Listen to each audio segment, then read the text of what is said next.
فرعون رعاموس نے مجھ سے بہت سی احمقانہ باتیں کیں اور پھر ہم کھانے سے فارغ ہو گئے۔ تب اس نے اٹھتے ہوئے کہا، تو آسمانوں کی وسعتوں سے آیا ہے، وہاں تیرا وقت جیسے بھی گزرتا ہو، لیکن میں تجھے اپنی ترتیب دی ہوئی جنت دکھاؤں گا۔ میری جنت یقیناً تجھے پسند آئے گی۔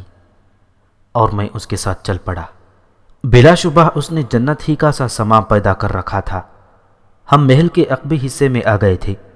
یہاں اوپر کھلا ہوا آسمان تھا جہاں ستارے چمک رہے تھے۔ زمین پر حسین ترین قطعات لگے ہوئے تھے۔ سنگ مرمر کی ایک بڑی بارادری تھی۔ درختوں میں مومی شمعیں چھپی ہوئی تھی۔ وسیع و عریض بارادری۔ ایک لمبا حوض تھا جس میں رنگین شراب بھری ہوئی تھی، اور حوض کے کنارے دنیا کا انوکھا حسن بکھرا ہوا تھا۔ لباسوں سے بے نیاز حسینائیں ہاتھوں میں سراہیاں اور جام لیے نیم دراز تھیں۔ درختوں کے کنج میں حسینائیں بیٹھی ہوئی تھیں۔ نقرۂ قہقہے جل ترنگ بکھیر رہے تھے، اور دور کہیں سے سازینے کی آواز فضا کو سحر آلود کر رہی تھی۔ رعاموس مجھے لیے ہوئے بارادری میں داخل ہو گیا، اور 6 حسینائیں ہمارے نزدیک آ گئیں۔ انہوں نے بے حد باریک لباس پہنے ہوئے تھے جس سے ان کے نسوانی خطوط اور ابھر آئے تھے۔ وہ ہمیں ساتھ لیے ہوئے ایک حسین تخت پر پہنچ گئے جہاں رعاموس بیٹھ گیا۔ میں بھی اس کے قریب دوسرے تخت پر بیٹھ گیا، اور باریک لبادوں والی حسینائیں ہمارے دائیں بائیں کھڑی ہو گئیں۔ پھر 4 اور لڑکیاں کندھوں پر سونے کے تھال اٹھائے ہوئے آ گئیں جن پر سراہیاں اور جام رکھے ہوئے تھے۔ وہ ہمارے قدموں کے نزدیک بیٹھ گئی، اور انہوں نے نہایت نفاست سے جام لے کر ہمیں پیش کیے۔ جو ہی رعاموس نے جام ہاتھ میں لیا، اچانک سازوں کا جھماکا ہوا، اور اس کے ساتھ ہی درختوں سے 4 آدمی نیچے کودے۔ ان کے جسموں پر سیاہ لباس تھے جن سے ان کے چہرے ڈھکے ہوئے تھے۔ صرف آنکھوں کی جگہ 2 سوراخ تھے۔ انہوں نے اپنے بازوؤں پر لمبے لمبے بنڈل تھامے ہوئے تھے۔ وہ بنڈل اٹھائے دوڑتے ہوئے بارادری میں آئے، اور انہوں نے بنڈلوں کو سرے سے تھام کر انہیں ایک دم کھول دیا۔ ہر بنڈل میں ایک ایک رقاصہ موجود تھی۔ چاروں سیمی بدن رقاصائیں زمین پر تڑپنے لگیں۔ وہ رقص سیماب پیش کر رہی تھیں، اور ان کے بجلی کی طرح تھرکتے جسموں کے ساتھ سازوں نے بھی دبی آواز اختیار کر لی۔ چاروں سیاہ پوش اب تلواریں سونت کر کھڑے ہو گئے تھے، اور گویا اس طاق میں کھڑے تھے کہ جو ہی لڑکیوں کے بدن کی حرکت رکے وہ انہیں قتل کر ڈالے۔ رعاموس کے ہونٹوں پر مسکراہٹ پھیل گئی۔ اس نے شراب کا جام حلق میں انڈیل لیا اور رقص دیکھتا رہا۔ لڑکیاں تھرک رہی تھیں، اور موسیقی عروج پر پہنچ گئی۔ اور پھر موسیقی کا ایک اور جھماکا ہوا، اور اس کے ساتھ ہی لڑکیاں اس طرح کھڑی ہو گئیں کہ احساس بھی نہ ہوا۔ سیاہ پوشوں نے ان پر تلواروں کے وار کیے، لیکن موسیقی کے دوسرے جھماکے کے ساتھ ساتھ لڑکیاں بڑی خوبی سے یہ وار بچا گئیں، اور پھر پے در پے جھماکے ہونے لگے۔ نقاب پوش ہر جھماکے کے ساتھ ساتھ وار کر رہے تھے، اور لڑکیاں اچھل اچھل کر یہ وار بچا رہی تھیں۔ اور بلا شبہ پروفیسر، یہ صرف مذاق نہیں تھا۔ اگر کوئی لڑکی ایک لمحے کے لیے بھی جھک جاتی تو اس کے جسم کو 2 ٹکڑے ہونے سے کوئی روک نہیں سکتا تھا۔ لیکن وہ سب ماہر فن تھے، اور یہ وحشیانہ رقص پورے اعتماد سے ترتیب دیا گیا تھا۔ رعاموس خوشی سے مسکرا رہا تھا۔ سیاہ پوش وار کرتے رہے، اور پھر انہوں نے تلواریں پھینک دی۔ تب موسیقی نے دوسرا رخ اختیار کیا۔ اب وہ طرب کا نغمہ پیش کر رہی تھی، اور اس کے ساتھ ہی لڑکیاں مسکراتی ہوئی رقص کرنے لگیں۔ وہ حملہ آور نقاب پوشوں پر نثار ہو رہی تھیں، اور وہ وحشی رام نہیں ہو رہے تھے۔ وہ اب بھی پینترے بدل بدل کر خود کو لڑکیوں سے دور رکھ رہے تھے۔ عجیب رقص تھا، لیکن بہرحال اس کی دلچسپی سے میں انکار نہیں کر سکتا تھا۔ لڑکیاں ہمارے خالی جام شراب سے بھر رہی تھیں، اور سرور بڑھتا جا رہا تھا۔ رعاموس بھی رقص میں مگن تھا۔ رقاصائیں جب جوان سیاہ پوشوں کی وحشت سے اکتا گئیں تو انہوں نے اپنی مرمری جسم کے جال میں پھانسنے کی کوشش کی۔ میری آنکھیں بھی جل رہی تھیں، مگر شراب تو میرے لیے کوئی حیثیت نہیں رکھتی تھی۔ لیکن رقص کرنے والوں کی ہیجان خیز حرکتیں مجھے بھی ہوش و حواس بیگانہ کیے ہوئے تھی۔ راموس اب تخت سے نیچے اتر آیا اور کئی لڑکیوں نے اسے چاروں طرف سے گھیر لیا۔ لڑکیوں کے کھنکتے ہوئے قہقہوں سے کبھی کبھی راموس کا منحوس قہقہا بھی سنائی دے جاتا۔ راموس کو اب رقص سے کوئی دلچسپی نہیں رہ گئی تھی، وہ مجھے بھی بھول چکا تھا، اور یوں بھی وہ لڑکیوں کے غول میں مجھے نظر نہیں آ رہا تھا۔ میرے نزدیک بیٹھی ہوئی لڑکی نے میری آغوش میں سر رکھ لیا اور میں ایک جھٹکے سے اٹھ گیا۔ اب میں اتنا غیر مہذب بھی نہیں تھا پروفیسر کہ تہذیب کے اس گہوارے کے باشندوں کی طرح اپنے آپ کو پاگلوں کی صف میں لا کھڑا کرتا۔ میں بھاری قدموں سے چل پڑا، میری کن پٹیاں سلگ رہی تھیں، دماغ سائیں سائیں کر رہا تھا، بدن جل رہا تھا، اور میں چل رہا تھا اپنی خوابگاہ کی طرف۔ ہاں، مگر خوابگاہ میں اب بھی میری خادمائیں موجود ہوں گی، اور انہوں نے میری آغوش پسند کی تو بس ان میں سے کسی ایک کا انتخاب کر لوں گا۔ محل میں چاروں طرف خاموشی تھی، رات کافی حد تک گزر چکی تھی، میری خادم لڑکیوں کا بھی دور دور تک کوئی وجود نہیں تھا۔ میں خوابگاہ کا دروازہ کھول کر اندر داخل ہو گیا۔ تب رنگین شمع دانوں کی روشنی میں نے اپنے خوبصورت بستر پر کوئی تحریک محسوس کی۔ میری آنکھیں کھل گئیں۔ سرخ رنگ کے جھلملاتے لباس میں میرے بستر پر اگیسی موجود تھی۔ اگیسی، میری پسندیدہ عورت۔ میرا چہرہ خوشی سے کھل اٹھا۔ اس وقت اگیسی کی موجودگی میرے لیے ایسے ہی تھی جیسے پیاس سے جان توڑتے ہوئے انسان کے ہونٹوں تک پانی پہنچ جائے۔ میں تیزی سے اس کی طرف لپکا اور اگیسی کے خوبصورت ہونٹوں پر مسکراہٹ پھیل گئی۔ میں جانتی تھی، اس نے سرگوشی کی۔ کیا جانتی تھی اگیسی؟ میں نے اس کے قریب بیٹھ کر اسے پیار سے دیکھتے ہوئے کہا، آسمان کے رہنے والے زمین کے پست انسانوں سے بلند ہوتے ہیں، وہ کسی طور ان جیسے نہیں ہو سکتے۔ اگیسی نے بدستور مسکراتے ہوئے کہا۔ میں اب بھی نہیں سمجھا۔ میں نے اس کی طرف ہاتھ پھیلاتے ہوئے کہا، تم راموس کی جنت سے آ رہے ہو؟ اس نے پوچھا۔ ہاں، اور میں اس کی جنت کے بارے میں خوب جانتی ہوں۔ کیا جانتی ہو اس کے بارے میں؟ وہاں زمین کی پستیاں ابھر آتی ہیں، خود کو خداوند کہلانے والا، ہاں، عریاں کنیزوں کے بدن چاٹنے والا، اور اپنی حقیقت کا اعلان کر دیتا ہے۔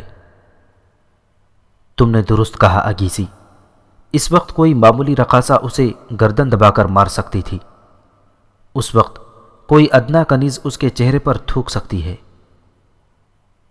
لیکن تم وہاں کیوں نہیں رکے؟ مجھے وہ منظر پسند نہیں آیا۔ میں انسان اور جانوروں میں فرق پسند کرتا ہوں۔ یہ تمہارے دیوتا ہونے کا ثبوت ہے۔ ہاں، تم میرے دیوتا ہو، تم فرعونوں سے برتر ہو، لیکن میں تمہارے لیے ہوں۔ اگیسی صبح تک میرے پہلو میں رہی، اور پھر جب روشنی پھوٹنے لگی تو وہ اٹھ گئی۔ کل میرا انتظار کرنا، اس نے سرگوشی کی۔ بے چینی سے میں نے کہا، اور پھر وہ چلی گئی۔ میں آرام کرنے لیٹ گیا اور سورج چڑھتے تک سوتا رہا۔ پھر جب جاگا تو میری کنیزیں میری منتظر تھیں۔ میں نے پہلے دن کی طرح غسل کیا۔ کنیزیں اب بھی میری معاون تھیں، لیکن میں نے ان کی طرف توجہ نہیں دی اور وہ حسب معمول پیاسی رہیں۔ کافی دیر کے بعد دربار پہنچا اور راموس، جو بدستور اپنے وحشیانہ کھیل میں مشغول تھا، مجھے اکیلا دیکھ کر مسکرایا۔ اس کی آنکھوں میں وحشت کی چمک تھی۔ حسب معمول دوپہر کو وہ اٹھا اور میرے ساتھ محل میں آ گیا۔ تیرے قدموں کی برکت سے میرے بہت سے کام بن رہے ہیں۔ وہ وحشی قبیلے ہمارے دام میں آ گئے ہیں جو مجھے معبود تسلیم نہیں کرتے تھے۔ میرے ہرکاروں نے آج مجھے یہ اطلاع دی ہے اور یہ بھی بتایا ہے کہ قید ہونے والوں کی تعداد بہت بڑی ہے۔ تب تو دیکھے گا آمون کے نور نظر کہ اس میدان میں نت نئے کھیل ہوں گے۔ ہاں، بس قیدیوں کو یہاں پہنچ جانے پر بڑا کھیل ترتیب دوں گا۔ بڑا کھیل ہمیشہ اس وقت ہوتا ہے جب کوئی قبیلہ ہتھیار ڈال دیتا ہے۔ میں اس بات کا قائل ہوں سورج کے لخت جگر کہ دشمن کو زندگی بھی نہ دو، جو نت نئے خطرات سر اٹھاتے رہیں۔ تیرا کیا خیال ہے؟ زمین کے معاملات تو خود بہتر جانتا ہے، میں نے بیزاری سے کہا اور وہ ہنسنے لگا۔ ہاں، تیرے آسمان پر یہ دلچسپ فضا ہوگی۔ ہاں، سچ بتانا، میری جنت تجھے پسند آئی؟ بے حد، میں نے کسی خیال کے تحت مسکراتے ہوئے کہا۔ بے وقوف بادشاہ وہاں کنیزوں کی جھرمٹ میں مست پڑا تھا اور اس کی ملکہ میرے بازوؤں میں دم توڑ رہی تھی۔ خوب خوب، آج تیرے اعزاز میں نے اپنے غلاموں کو ہدایت کی ہے کہ نئے نئے کھیل پیش کریں۔ آج کی رات بہت حسین ہوگی، چنانچہ اب اپنی آرام گاہ میں جا اور کھیل کے لیے خود کو تیار کر۔ دوسری رات پہلی رات سے مختلف نہیں تھی، سوائے اس کے کہ آج کچھ اور شرمناک نظارے دیکھنے میں آئے۔ نئے انداز سے کچھ رقص ترتیب دیے گئے تھے اور ان کا اختتام کچھ اسی انداز سے ہوا۔ عیاش فطرت راموس ابو الہوس بن گیا، اور جب وہ دنیا و ما فیہا سے بے خبر ہو گیا تو میں وہاں سے چلا آیا۔ میرے بدن میں آج بھی مستیاں ٹوٹ رہی تھیں، لیکن میری طلب میرے کمرے میں موجود تھی۔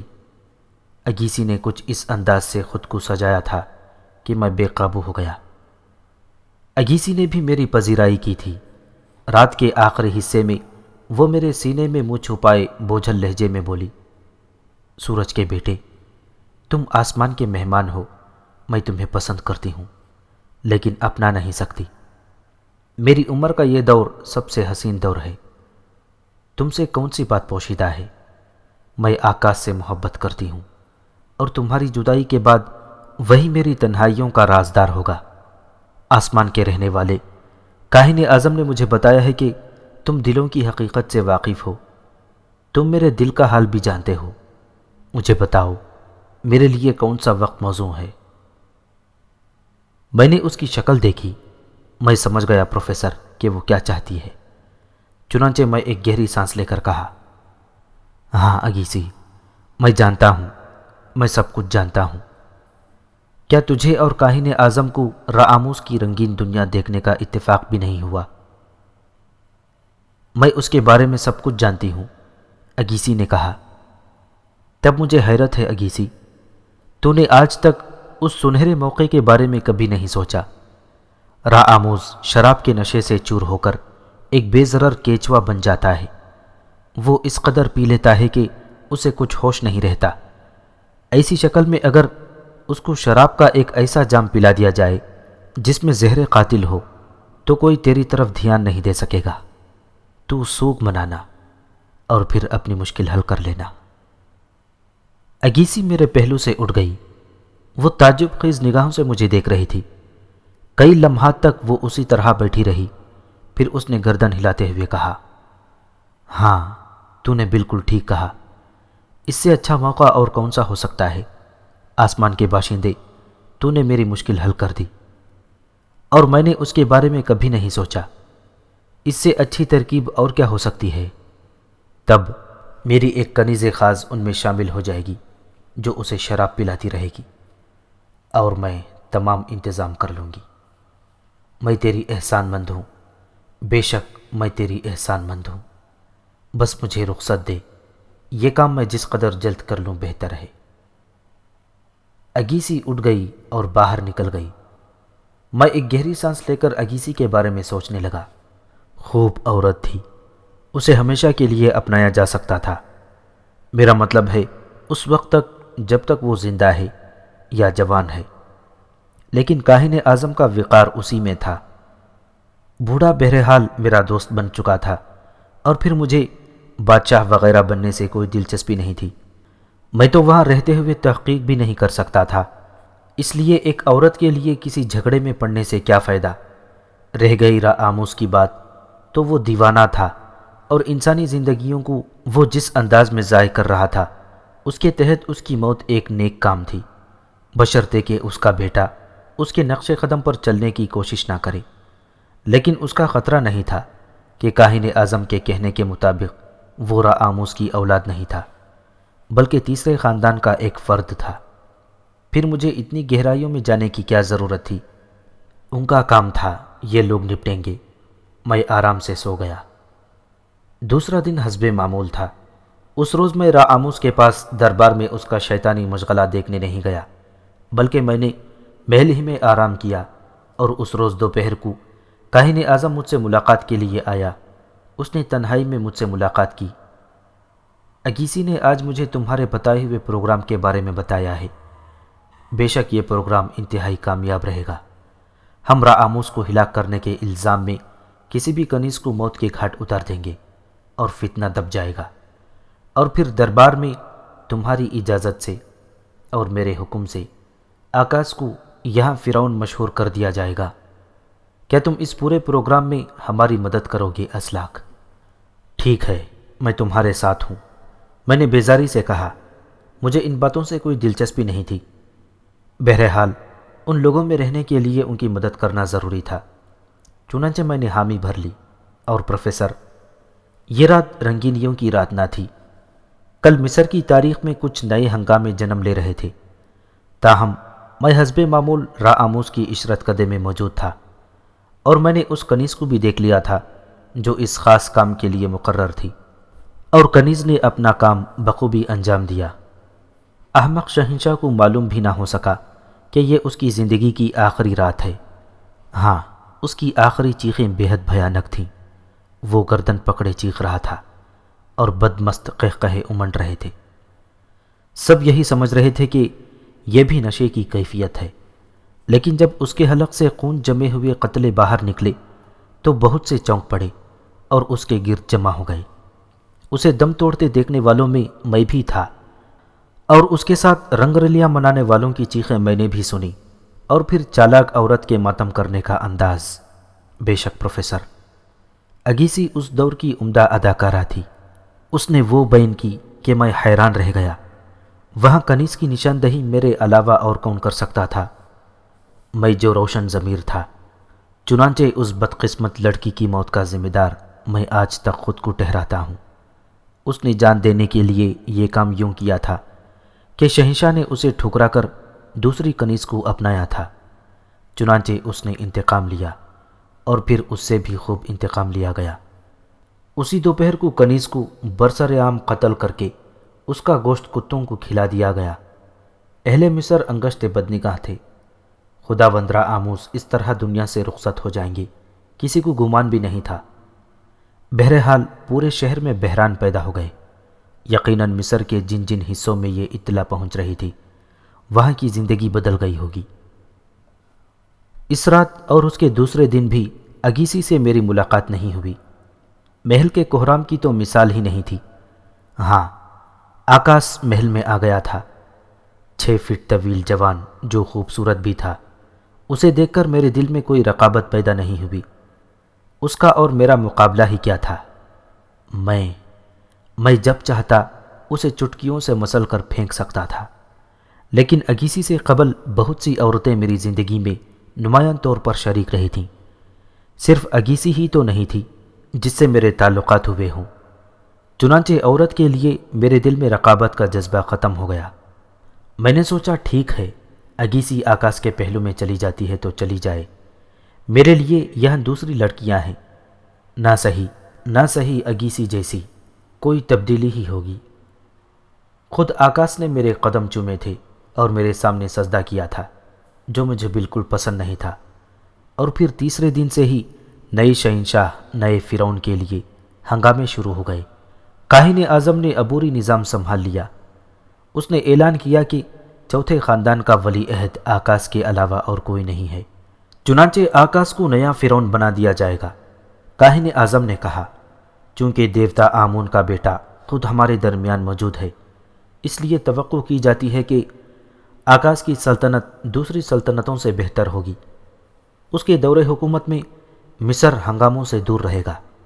ایسے بہت سے دعوے کیے گئے پروفیسر، جو نئے حکمران کرتے ہیں اور پھر بھول جاتے ہیں۔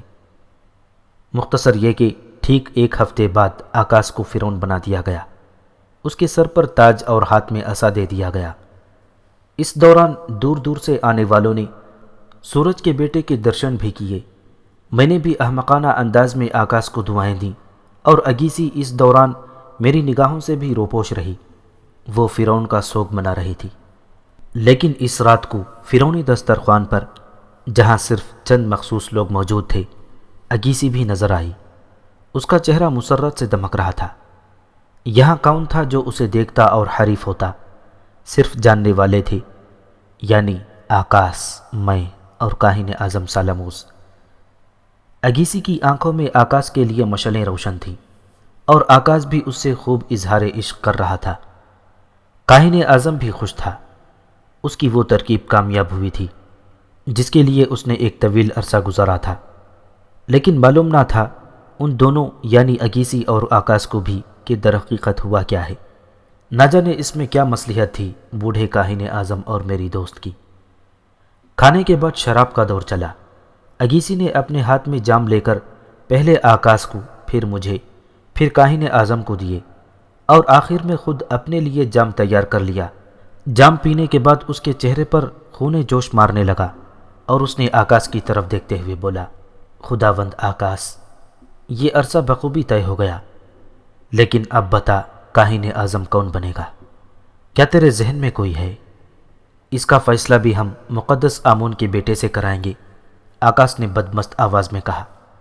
میں نے حیرانی سے ان دونوں کو دیکھا۔ یہ بات میری سمجھ میں نہیں آئی تھی۔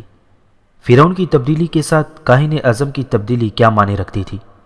اور میں نے یہ سوال کر ہی ڈالا ان دونوں سے۔ نئے کاہن اعظم کی تو ضرورت لازمی ہے، کیونکہ سالموس کو تو روانہ کر دیا گیا راموس کے پاس، اور یہ ضروری تھا کیونکہ رازوں کی حفاظت کے لیے بہت سی قربانیاں ضروری ہوتی ہیں۔ اور یہ ضروری تھا کیونکہ رازوں کی حفاظت کے لیے بہت سی قربانیاں ضروری ہوتی ہیں۔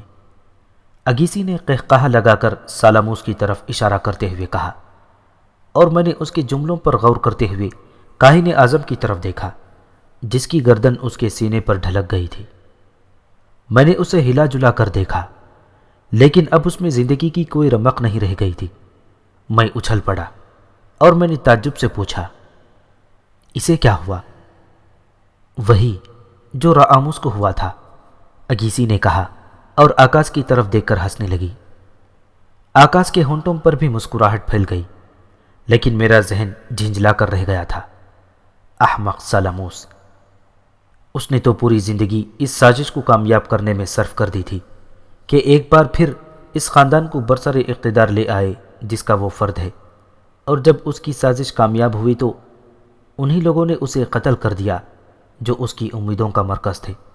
وہ انہیں حقیقت بھی نہیں بتا سکا کہ وہ ہیں کون، اور سالموس خود کیا تھا۔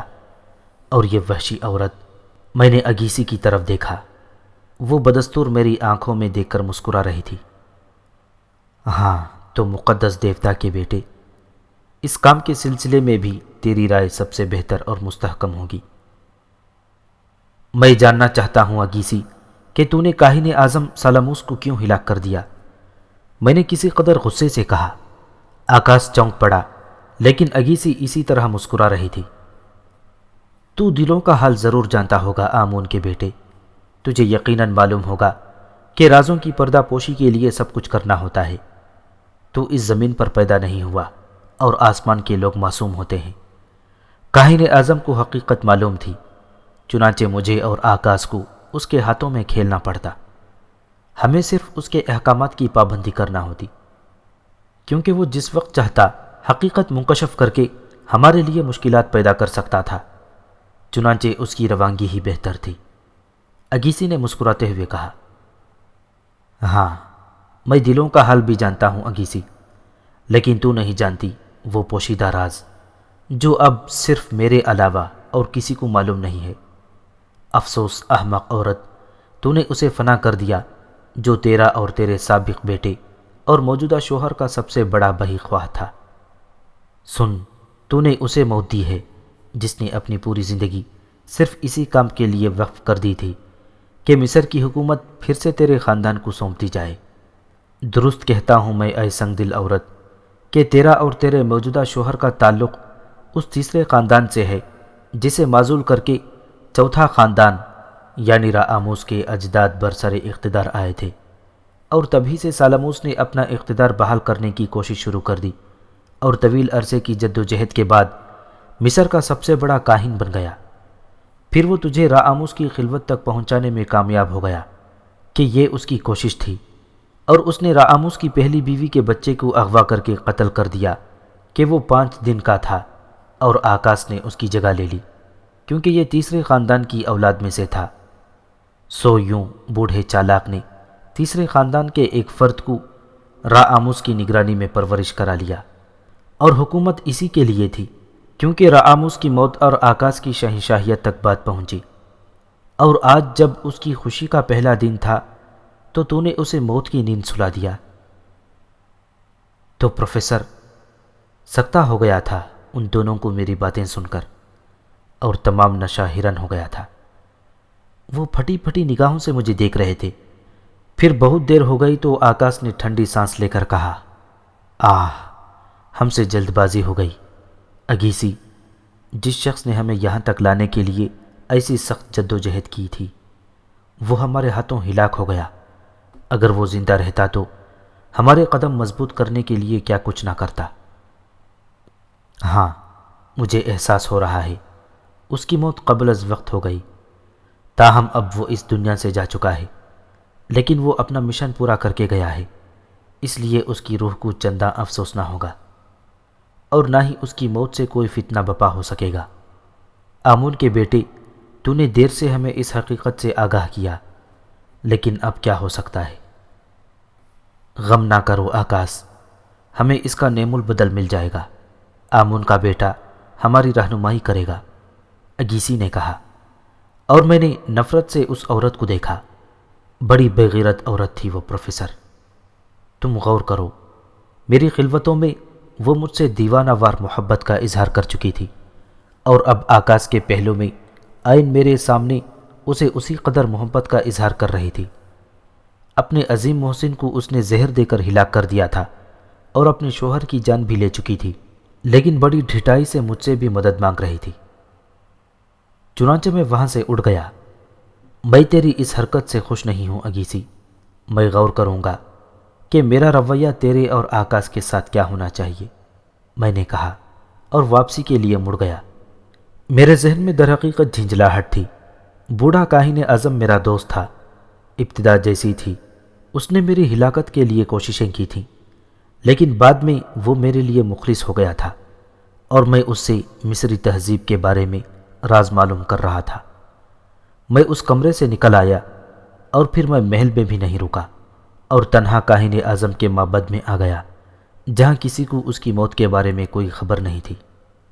میں جانتا تھا کہ میرے اس طرح چلے آنے سے اگیسی اور آکاش پر کیا گزری ہوگی۔ آکاش غیر متوقع فرعون تھا۔